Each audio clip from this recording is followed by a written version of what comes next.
تو وہ آپ شاید بھول گئے. آپ میں نے پوچھا تھا تو آپ نے ہاتھ کھڑا کرنا تھا. میری مرضی میں جس سے مرضی سنوں. کیا خیال ہے؟ تو آپ لوگوں کے سب کے آنسر جو ہے وہ کسی حد تک درست ہیں. کہ میں نے کوشچن یہ کیا تھا ہجرت کسے کہتے ہیں. میں نے یہ نہیں کہا تھا کہ ہجرت نبوی کسے کہتے ہیں, تو وہ پھر سوال کا آنسر کچھ اور ہے. ہجرت مائگریٹ کرنا, ایک جگہ سے دوسری جگہ جانا. ہجرت ہمیشہ جو ہے وہ مجبوری میں کی جاتی ہے. مائگریٹ کرتے ہیں یہ پرندے, آپ نے بیالوجی وغیرہ میں پڑھا ہوگا کہ یہ پرندے ایک سیزن کے اندر دوسرے سیزن میں دوسری جگہوں پہ چلے جاتے ہیں, تو وہ بہتری کی تلاش میں چلے جاتے ہیں. ٹھیک ہے, تو اچھا اب یہ تو ہم سب کو پتا چل گیا کہ ہجرت جو ہے وہ کسے کہتے ہیں, ایک جگہ سے دوسری جگہ جانے کو. ہماری اسلامی تاریخ کے اندر 2 ہجرتیں ہوئی ہیں. یا آپ سب سے پہلے میں ایک کوشچن پھر کرتا ہوں. اب میں نے یہ دیکھنا ہے کہ ہاتھ ریز کون کرتا ہے نا, تو صرف اسی سے میں نے سننا ہے اور اسی کو جو ہے وہ گڈ ملے گا. تو اس تاریخ اسلام کے اندر سب سے پہلی ہجرت کا نام بتا دیں. اسامہ, شبیر, کیا آپ چاہتے ہیں آپ کلاس سے اٹھو جائیں؟ جی طلحہ, شاباش, آپ بتائیے. سر ہجرت نبوی. چلیں, اگر میں یہ کہوں کہ بیٹا جواب غلط ہو گیا تو برا تو نہیں مانیں گے؟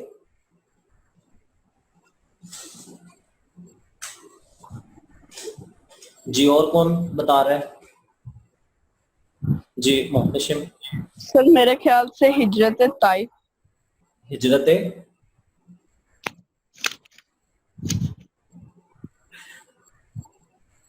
نہیں جی, آپ کا جواب بھی مجھے غلط لگ رہا ہے. اور پھر میں وہی بات کروں گا, مسلمانوں تکا لگاؤ. چلو عشاء آپ بتاؤ. ہجرت حبشہ. ویری گڈ جی, کلیپنگ ہونی چاہیے. ٹھیک ہے جی, یہ جواب درست ہے. ابھی باقی بہت سے بچے کہہ سکتے ہیں جی سر میں نے بھی یہی کہنا تھا, میرا مائک آن نہیں ہوا. تو ہجرت حبشہ پہلی تاریخ اسلام کے اندر پہلی ہجرت تھی. اور اب اگر میں مزید آگے بڑھتا ہوں تو دوسری ہجرت جو ہے وہ ہجرت نبوی صلی اللہ علیہ وسلم. تو اب اس کے اندر ایک جگہ سے دوسری جگہ, یہ تو آپ سب کو سمجھ آ گئی, لیکن دین اسلام کی خاطر جو ہے تو جب اس کی ابتدائی مشکلات کا سامنا جو ہے وہ کرنا پڑ رہا تھا ہمیں, تو اس وقت جو ہے وہ آپ نبی کریم صلی اللہ علیہ وسلم نے حکم دیا مختلف صحابہ کو کہ اللہ کے حکم سے کہ آپ فلاں علاقے میں جا کر رہیں. تو وہاں پر جو ہے وہ اس کے بعد جب 13 سال جو ہے وہ مکمل ہو جاتے ہیں مکہ کے اندر, تو اس کے بعد اللہ تعالی کی طرف سے آپ نبی کریم صلی اللہ علیہ وسلم کو بھی حکم دیا جاتا ہے. تو آئیے اب یہ مختصراً سبق کے اندر جو ہے وہ ہم اس کو ریڈنگ بھی کرتے ہیں. یہ بیٹا سبق جو ہے بورڈ کے اعتبار سے جو ہے وہ اس میں سے خلاصہ بھی بڑا اہم ہے, اور اس میں سے اقتباس بھی آتے ہیں تشریح کے لیے. ایم سی کیوز آج کا ہوم ورک ہے جو آپ نے ساتھ ساتھ جو ہے وہ کرنا ہے. اس کا پہلا ہی اقتباس جو ہے وہ متعدد بار جو ہے پنجاب کے بورڈز کے اندر جو ہے وہ آ چکا ہوگا. تو ہاں جی, آج کی ریڈنگ کا اگلا سلسلہ جو ہے وہ ایمن. باقی مائک آف ہو جائے ذرا پلیز. ہجرت نبی صلی اللہ علیہ وآلہ وسلم. اس وقت جب کہ دعوت حق کے جواب میں ہر طرف سے تلوار کی جھنکاریں سنائی دے رہی تھیں, حافظ عالم نے مسلمانوں کو دارالامان مدینہ کی طرف رخ کرنے کا حکم دیا. لیکن خود وجود اقدس صلی اللہ علیہ وآلہ وسلم جو ان ستمگاروں کا حقیقی ہدف تھا, آپ اپنے لیے حکم خدا کا منتظر تھے. نبوت کا 13واں سال شروع ہوا اور اکثر اس کو تھوڑا سا مجھے ایکسپلین کرنا ہے چونکہ یہ اقتباس بڑا اہم ہے. سب سے پہلے تو وہ بچے جن کے پاس کتابیں موجود ہیں اس کو نشان لگا لیجیے گا, یہ بڑا اہم اقتباس ہے. دعوت حق, حق کا مطلب ہوتا ہے سچی دعوت. مراد یہ کہ سچائی کی, مراد یہ دین اسلام کی دعوت, اللہ کو ایک ماننے کی دعوت. تو اس جب یہ جو ہے وہ سلسلہ جاری تھا تو اہل کفار کیا کر رہے تھے, اس کا جواب کس سے دیتے تھے؟ تلواروں کے ساتھ, ظلم و ستم کے ساتھ, تکالیف کے ساتھ. یعنی مسلمانوں کو ایذا پہنچاتے تھے, تکلیف دیتے تھے. تو حافظ عالم جو اس دنیا کا حفاظت کرنے والا ہے، اس نے مسلمانوں کو دارل امان مدینہ کی طرف رخ کرنے کا حکم دیا. تو جب حکم دیا گیا کہ تم لوگ دارل امان کیا ہے، مدینہ شہر جو ہے، اور الحمدللہ مدینہ شہر کے اندر آج بھی جو ہے وہاں پر یہ سلسلہ جو ہے وہ جاری ہے. وہ انصار و مہاجرین کا جو ہے وہ آپ نے سنا ہوگا. جی جنت کیا کہنا چاہ رہی ہیں؟ اللہ تعالیٰ نے آپ نبی کریم صلی اللہ علیہ وآلہ وسلم کو ان ستم گروں کا حق، وہ جو حقیقی ہدف تھے، اللہ تعالیٰ نے حکم دیا، بلکہ وہ اللہ کا حکم کے منتظر تھے، انتظار کر رہے تھے کہ کب جو ہے وہ اللہ کا حکم میرے لیے آئے. جی ایمن آگے بڑھیے گا یہاں سے. نبوت کا 13واں سال شروع ہوا اور اکثر صحابہ مدینے پہنچ چکے تھے، تو وحی الہی کے مطابق آن حضرت صلی اللہ علیہ وآلہ وسلم نے بھی مدینے کا عزم فرمایا. قریش نے دیکھا کہ اب مسلمان مدینے میں جا کر طاقت پکڑے جاتے ہیں اور وہاں اسلام پھیلتا جاتا ہے، چنانچہ لوگوں نے مختلف رائے پیش کی. ایک نے کہا محمد صلی اللہ علیہ وسلم کے ہاتھ پاؤں زنجیریں ڈال کر مکان میں بند کر دیا جائے. دوسرے نے کہا جلا وطن کر دینا کافی ہے. ابو جہل نے کہا ہر قبیلے سے ایک شخص انتخاب ہو اور پورا مجموعہ ایک ساتھ مل کر تلواروں سے ان کا خاتمہ کر دے، اس صورت میں ان کا خون تمام قبائل میں بٹ جائے گا اور آل ہاشم اکیلے تمام قبائل کا مقابلہ نہ کر سکیں گے. جی یہاں تک بس آگے دیکھیں. اب ذرا ایمن غلطیاں بھی بیٹا دیکھنی ہے ہم نے ساتھ ساتھ نا، تلفظ کی جہاں پہ غلطی ہو تو وہ ہم نے اس کو نیکسٹ جو ہے وہ درست کرنا ہے. مثال کے طور پر یہاں پہ ہم نون ہونا کی آواز نکالیں گے، آن حضرت صلی اللہ علیہ وآلہ وسلم، آن حضرت صلی اللہ علیہ وآلہ وسلم. ٹھیک ہے. اچھا اسی طرح یہ دیکھ رہے ہیں چنانچہ ہے کی آواز نکالے گا آخر میں، بڑی یہ نہیں آئے گا. ٹھیک ہے. اوکے. اسی طرح اب میں یہ ایک لفظ تھا یہاں پہ مجمع، رش کو کہتے ہیں. جیسے آج کل جو ہے وہ بین بھی ہے کہ رش والے ایریاز میں نہیں جانا چاہیے، تو اس حوالے سے رش بہت زیادہ جس میں رش ہو. اچھا آپ میں سے کوئی بچہ بتا سکتا ہے، ایمن آپ کو اگر آنسر آتا ہو بیٹا آپ بتا دیجئے گا، ابو جہل کون تھا؟ سائمہ سر میں بتاؤں؟ جی سر ابو جہل آپ صلی اللہ علیہ وسلم کے چچا تھے. اوکے گڈ ہو گیا، جتنا میں نے پوچھا اتنا بتایا آپ نے. Very good. جی جنت آپ نے ہاتھ کھڑا کیا. وعیشہ آپ صلی اللہ علیہ وسلم کے چچا تھے. جی ٹھیک ہو گیا. ابو جہل کو ابو جہل کیوں کہا جاتا ہے؟ سر جہالت کا بادشاہ یعنی باپ نہیں. کوشچن از ڈیٹ ابو جہل کو ابو جہل کیوں کہا جاتا ہے؟ جی جنت آپ بتائیے گا. طلحہ، خضر. سر جہل کا باپ.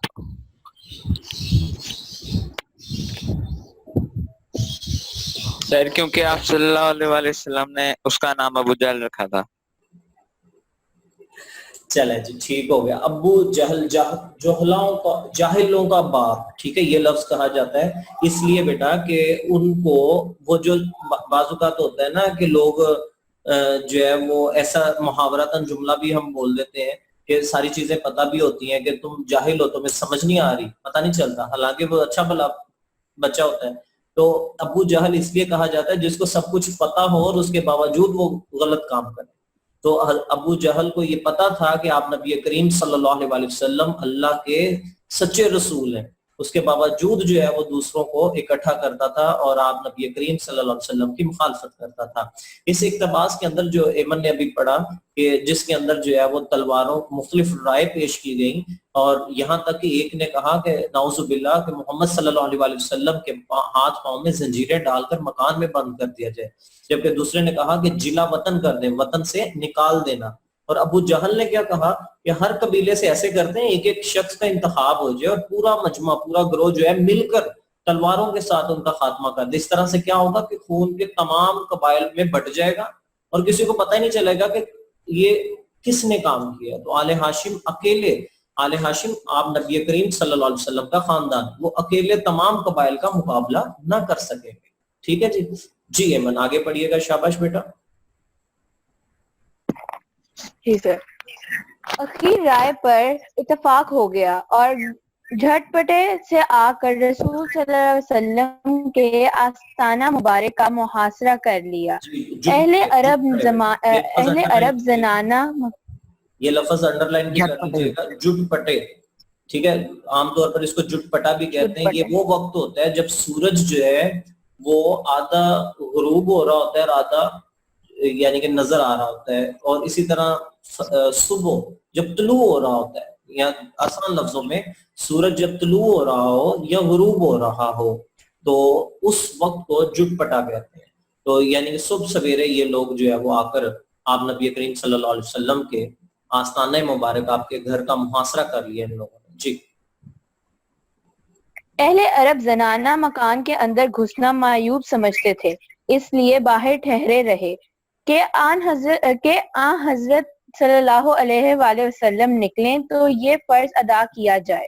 رسول صلی اللہ علیہ وسلم سے قریش کو اس درجہ عداوت، سر آپ نے کچھ چلے پڑھ لیں. نہیں وہ آتا ہے، آپ کچھ بولیں.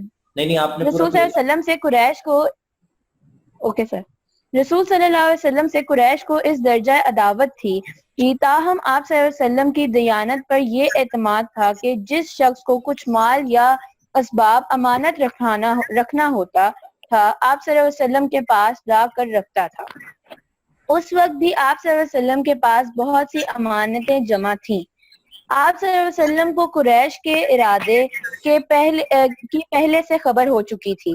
اس بنا پر جناب امیر حضرت علی رضی اللہ تعالی عنہ نے کو بلا کر فرمایا، مجھ کو ہجرت کا حکم ہو چکا ہے، میں آج مدینے روانہ ہو جاؤں گا. تم میرے پلنگ پر میری چادر اوڑھ کر سو رہو، صبح کو سب امانتیں لوٹا کر واپس دے آنا. یہ سخت خطرے کا موقع تھا. جناب امیر کو معلوم ہو چکا تھا کہ قریش آپ صلی اللہ علیہ وسلم کے قتل کا ارادہ کر چکے ہیں اور آج رسول صلی اللہ علیہ وسلم کا بستر خواب قتل گاہ کی زمین ہے، لیکن فاتح خیبر کے لیے قتل گاہ فرش گل تھا. شاباش. اچھا جی، اب سب بچوں کے مائک ذرا آف. اچھا، تو یہ آخر الذکر اقتباس جو تھا اس کے اندر جو ہے وہ ذرا اس کو غور سے سمجھیے گا. رسول اللہ صلی اللہ علیہ وسلم سے قریش کو اس درجہ عداوت تھی، عداوت دشمنی، بہت زیادہ دشمنی تھی. تاہم آپ صلی اللہ علیہ وسلم کی دیانت پر یہ اعتماد تھا، یہ بھروسہ تھا کہ جس شخص کو کچھ مال یا اسباب کچھ چیزیں رکھوانی ہوتی تھیں، کیونکہ اس وقت بینک نہیں ہوتے تھے، تو وہ آپ نبی کریم صلی اللہ علیہ وسلم کے پاس رکھتے تھے. دشمنی اپنی جگہ، لیکن آپ نبی کریم صلی اللہ علیہ وسلم کی جو ہے وہ دیانتداری کی گارنٹی دیتے تھے. اس وقت بھی آپ صلی اللہ علیہ وسلم کے پاس بہت سی امانتیں جمع تھیں. ٹھیک ہے، جمع کا سیدھا تھیں. آپ صلی اللہ علیہ وسلم کو قریش کے ارادے کی پہلے سے خبر ہو چکی تھی، اللہ تعالیٰ نے پہلے سے آگاہ کر دیا. اس وجہ سے، اس بنا پر، اس وجہ سے جناب امیر یعنی کہ حضرت علی رضی اللہ تعالیٰ عنہ کو بلا کر فرمایا کہ مجھ کو ہجرت کا حکم ہو چکا ہے، میں آج مدینے روانہ ہو جاؤں گا، تم میری پلنگ پر میری چادر اوڑھ کر سو رہو. تو لہٰذا حضرت علی رضی اللہ تعالیٰ عنہ عمر میں بہت چھوٹے تھے اور ان کے اپنے قبیلے کی وجہ سے اب ان کو اندر جو ہے وہ چھوڑ کر اور خود جو ہے وہ یعنی کہ ان کے پاس کیا چیزیں چھوڑی؟ امانتیں. کہ دیانت کی یہ مثال تھی کہ آپ نبی کریم صلی اللہ علیہ وسلم کو یہ فکر تھی کہ آپ کے پاس ان کی امانتیں موجود ہیں، اور ان کو کیا کہ وہ نعوذ باللہ آپ کو قتل کرنے کے ارادے سے باہر جمع تھے. یہ سخت خطرے کا موقع تھا. تو جناب امیر سے مراد ہے حضرت علی رضی اللہ تعالیٰ کو معلوم ہو چکا تھا کہ قریش آپ صلی اللہ علیہ وسلم کے قتل کا ارادہ کر چکے ہیں، اور آج رسول اللہ صلی اللہ علیہ وسلم کا بستر خواب یعنی کہ سونے والا بستر